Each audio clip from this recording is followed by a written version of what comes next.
Charlize Theron.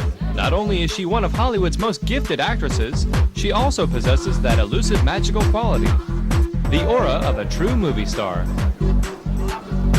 A towering classic beauty, she has the depth and acting range most actors strive for but seldom reach. And though she's been recognized with numerous accolades and awards, Charlize Theron, the person, still remains a mystery.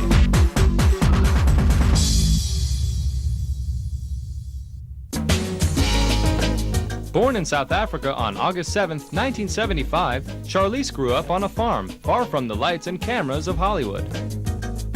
Nothing in her upbringing predestined her for a life of stardom. In fact, her first language was Afrikaans, and at the age of 6, Charlize started on a career path toward her first passion, ballet. I was a ballet dancer for 12 years, and I look back on those days as my theater days. And I'm now doing what I did for 12 years, those 12 years. I'm doing the exact same thing. I'm telling stories. I'm putting on makeup, changing my hair color, and putting on clothes, and telling stories and creating characters. At the age of 14, Charlize was eager to dance professionally, but with the political turmoil in South Africa, she found a golden ticket out through modeling. At 16, she won a national beauty pageant and, with her mother's blessing, Charlize accepted a modeling contract in Italy. After only a few months, she was offered to work for a top modeling agency in New York City. This was an opportunity for her to try her luck in the United States, and it paid off. After appearing on dozens of magazine covers, the stunning 5'9" blonde saw her modeling career skyrocket. But her deep calling for dance hadn't subsided. She soon auditioned and was admitted into the acclaimed New York Joffrey Ballet. Everything was going her way until a knee injury put a sudden stop to it. That was my dream. That was my passion. And I continued that until I was 19, and my knees just couldn't take it anymore. And I had to quit that career, and it was really like mourning a death. And I had to really understand why I loved it so much, to find something to replace that creative satisfaction.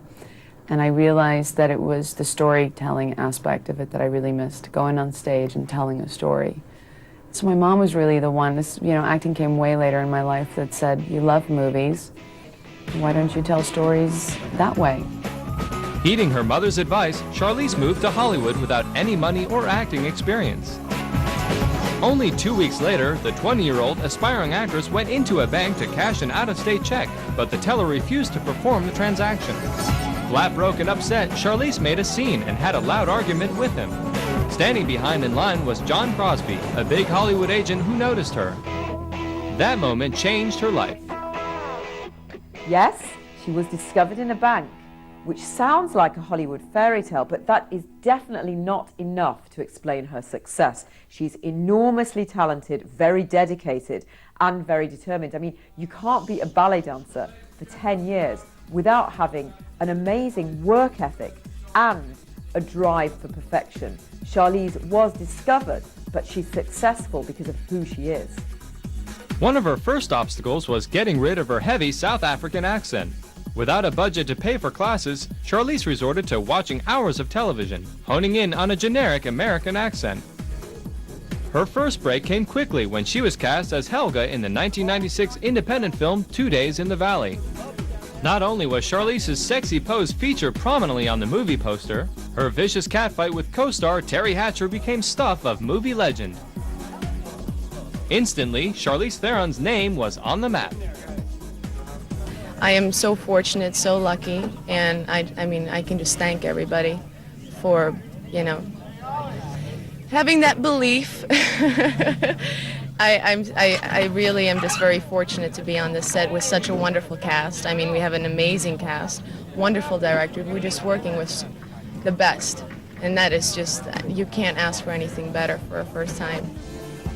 It's very rare to see an actress's career take off just like that. She made her first impression in her very first film role, and what was really interesting was that it was a small role, but she really portrayed Helga as this far out, way out character, and it made a lasting impression. After that catfight, everybody in Hollywood was saying, who is this amazing actress? Both the film industry and audiences were buzzing for this new face. And among Charlize's newfound fans was a first-time director who happened to be casting his movie. The man was Tom Hanks. The film was That Thing You Do. I would have played the girl carrying the tray of Coke past the camera. I would have been that girl. I'm a huge Tom Hanks fan. I think I'm in this business because of Tom Hanks pretty much too. I have very vivid memories as a 9-year-old watching Splash and just being completely mesmerized and going, why am I not the blonde? He has definitely been like an idol to me, somebody that I completely admire, and to work with him as a director was incredible.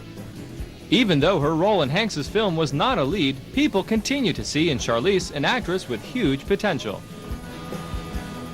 In 1998, director Taylor Hackford cast her opposite Al Pacino and Keanu Reeves in The Devil's Advocate, and Woody Allen had her share top billing with Leonardo DiCaprio in Celebrity. Charlize had been catapulted into the Hollywood major leagues.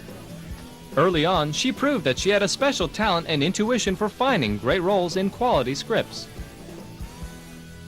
You have to read a lot of projects, and you have to, you know, it's simple in the way that it happens. As soon as you start reading it, or on page 30, something happens and you get intrigued and you feel like you want to go and really investigate, and you get excited, and there's this process that happens to you as an actor. The hard part about that is the fact that sometimes it takes a while to get the right thing. But it's never, for me personally, been, now I'm looking for this genre, now I'm looking for a comedy, now I'm looking for a drama or anything like that. I think that it comes and you respond to it and you do it. In 1999, as Charlize appeared in The Cider House Rules, an award-winning film based on the John Irving novel, she felt the first big sting of stardom. Photographs taken before she was famous came back to haunt her. She had once posed nude for photographer Guido Argentini, who now wanted to cash in on her celebrity image. Charlize found herself in a legal battle to prevent the release of the photos. She felt they would tarnish her image just as she was building a respected acting career. The photos eventually found their way into the public arena in the May issue of Playboy magazine.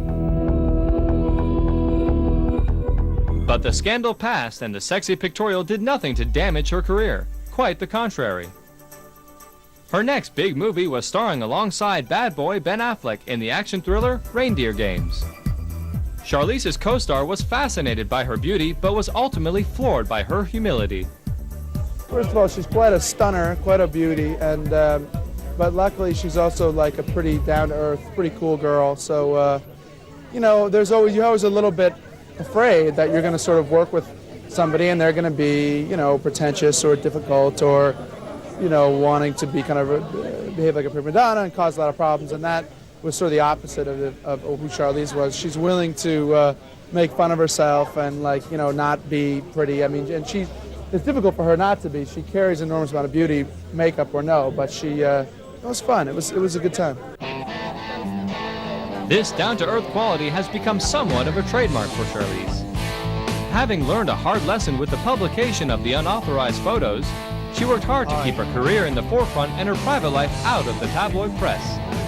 Once linked to actor George Clooney, Charlize dated Stephen Jenkins, lead singer of the popular rock band Third Eye Blind, for 4 years. In that time, they managed to keep the media scrutiny at bay. No small feat in today's paparazzi culture. I think it's really difficult to exist under the scrutiny of Hollywood media and still manage to maintain an authentic sense of self. For me, what it means to be an actor is to be as authentic as you possibly can, to chase after the reality. I don't consider myself the most taught or studied actor in the business, but I do have a need to, when I go and play a character in a film, to go after the truth and to make it as truthful as I possibly can, to go after the authenticity of it. When we come back, we'll see what famous blockbuster Charlize turned down so she could take on a more gratifying role. You have to be able to relate to this. And we all know what the movie's trying to say. Live every day like it's your last.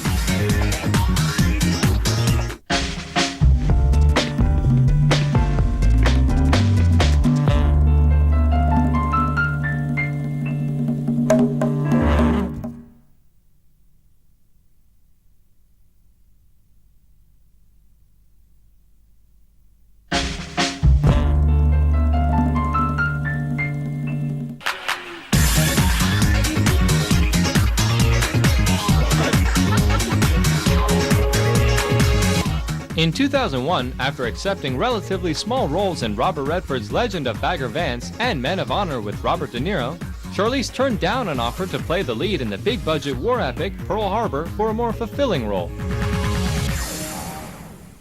She played Sarah, a terminally ill woman with only a few months to live, in the emotionally charged film Sweet November.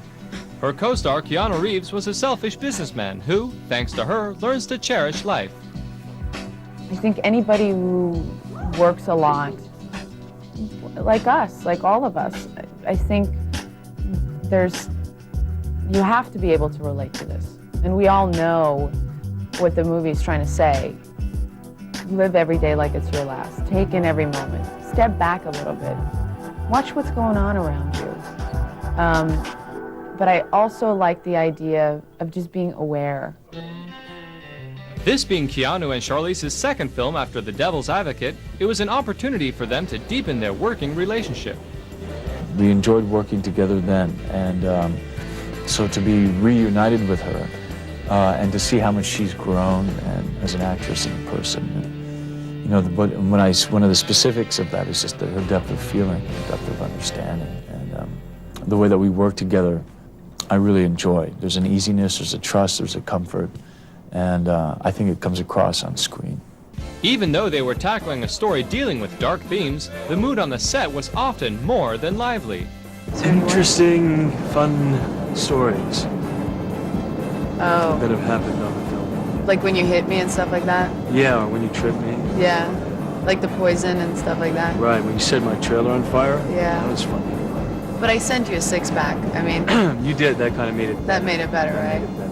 Yeah. And you got that glass slipper I sent you. Yeah, I did. Did it I fit? did. And I didn't try it on yet, but you save know, that for we'll later. see what happens.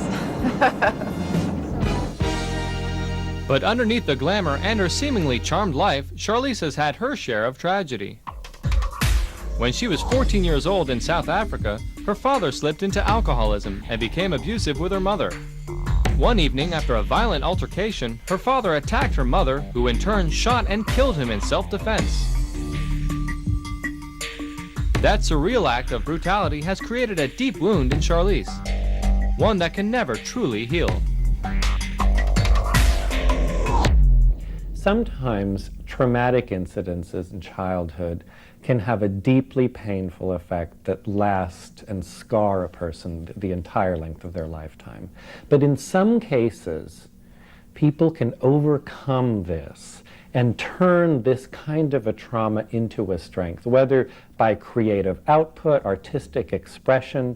Somehow, some people are able to work through these issues and actually thrive in the long term.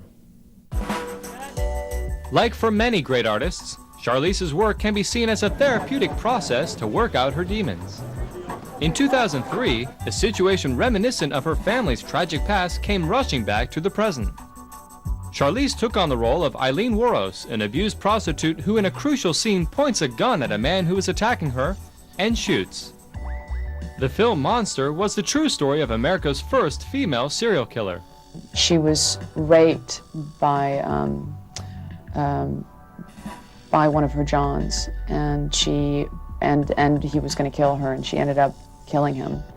And it's really, from there on, her life just kind of downward spiraled. She tried to pick her life up after that. She wanted to quit hooking. She wanted to get a real job. She wanted to clean her life up. She had love. All of a sudden, she had all this hope in her life, and she could just never, she had just made so many bad decisions in her life that at the end of the day, she ended up killing 7 of her Johns. Charlize believed in the film so much, she signed on as a producer to make sure it got made.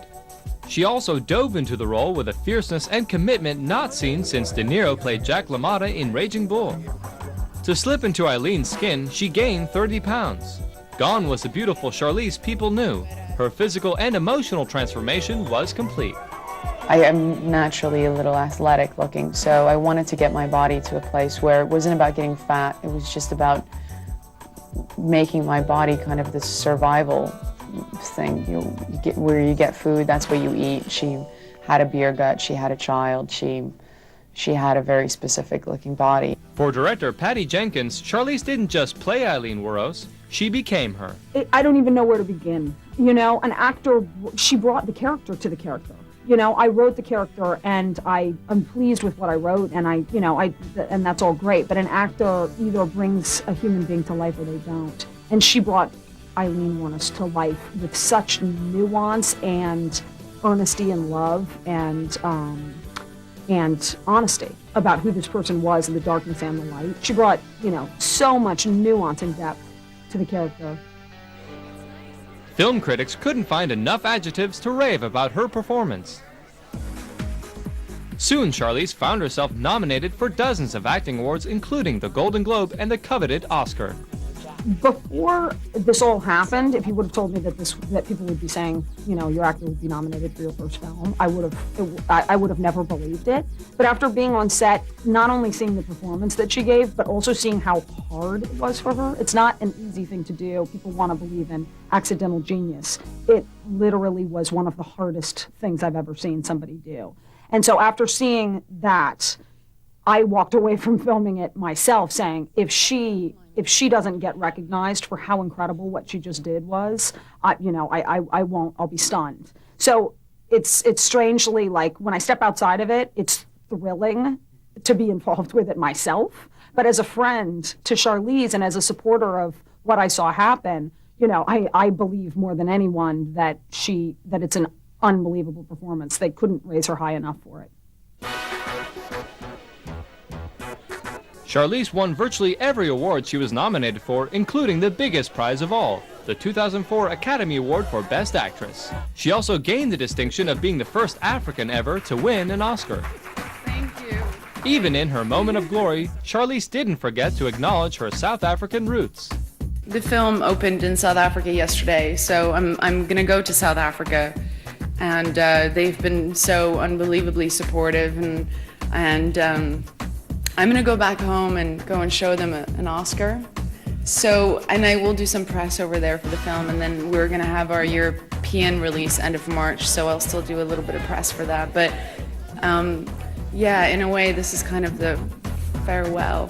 It's a good farewell. Charlize's astounding performance won her praise and respect from her fellow actors.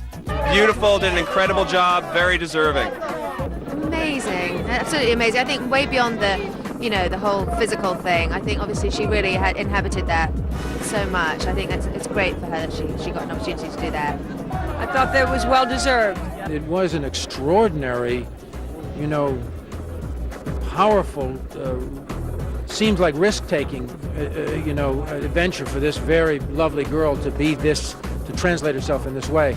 And everybody was very impressed with her, and we all care about her too. She's a lovely gal. So this was her hour too. It was great. Hey, Charlize! A few weeks later, Theron made a triumphal return visit to South Africa where she was officially received by Nelson Mandela. It was an emotional homecoming for the girl who had left at 16 years of age. Back in Hollywood, Charlize discovered how much an Oscar can transform a career. A deluge of scripts came in and her salary was lifted to a reported $10 million per film. Feeling an intense amount of pressure, Charlize accepted to make Head in the Clouds, a small independent film with Penelope Cruz.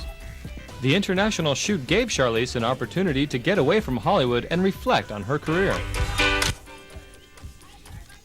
It was a very smart move for her to take a step back and put things into perspective. When you win an Oscar, everybody wants a piece of your success, and it's a literal whirlwind. You have agents, producers, directors, all knocking on your door because they want you to be a part of their next project.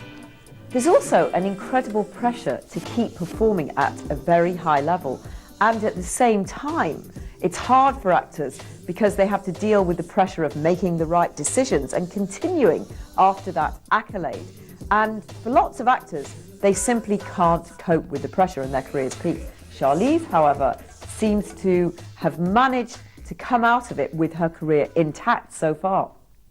Coming up, we'll see how Charlize put a twist in her career by bringing a sci-fi comic series heroine to the big screen. I was looking for something completely different. It was right after Monster, and this had a lot of elements that was just night and day from that.